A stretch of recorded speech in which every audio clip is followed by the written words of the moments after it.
दोस्तों, मैं आपको सुना रहा हूँ अपनी मंडली के सदस्य जमशेद कमर सिद्दीकी की लिखी कहानी तेरे मेरे बीच में।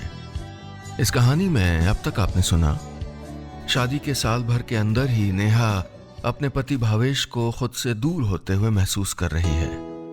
वही भावेश जो कॉलेज के दिनों में कितना जिंदा दिल हुआ करता था। भावेश नेहा को बताता है कि उसके मम्मी पापा आ रहे हैं। अब आगे। भावेश के मम्मी पापा के आने से घर की खामोशी बहुत दिनों बाद टूटी थी।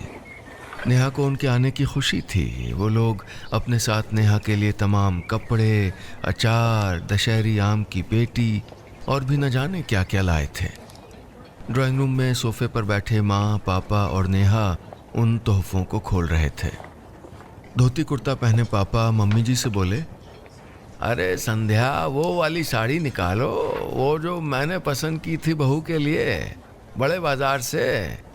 अरे बहू, तुम वो देखना। फिर शरारत से बोले, ये सब तो इनकी पसंद की है, बेकार।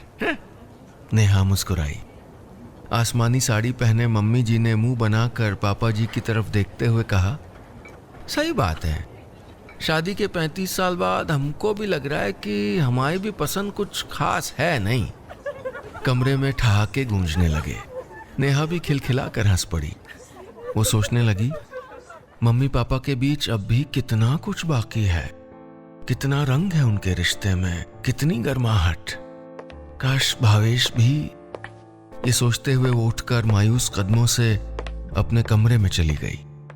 भावेश और नेहा एक दूसरे को लंबे वक्त से जानते थे, लेकिन कभी कभी किसी को जानने से ज्यादा समझना जरूरी हो जाता है। शाम के वक्त डोरबेल बजी तो दरवाजे पर भावेश था। उसके हाथों में पापा का पसंदीदा फल अनानास था। आओ बेटा आओ, कैसे हो? सोफे पर बैठे टीवी देख रहे पापा ने कहा। प्रणाम पापा, कहते हुए भावेश ने उनके पैर छुए और साथ बैठकर हालचाल लेने लगा। थोड़ी देर बाद चारों लोग घर की बालकनी में बैठे चाय पी रहे थे। वहां गुलाब, गेंदा और सदाबहार के पौधे महक रहे थे। नेहा ने जानबूझकर पापा और मम्मी से उनकी शादी के शुरुआती दिनों के किस्से पूछे। पापा ने ऐसे ऐसे दिलचस्प किस्से सुनाए कि चाय का एक और दौर चला। अब गांव का मामला, और रात के वक्त तुम्हारी मम्मी ने कह दिया कि भाई लोटन राम की चाट खाने का दिल कर रहा है। फिर वो पत्नी की तरफ देखकर बोले, संध्या, इतने साल बाद आज तुमको बता रहा हूं कि रात को लोटन के घर पहुंच के उसको जगवा के तब चाट बनवाई थी। हैं? मम्मी ने चौंक कर कहा।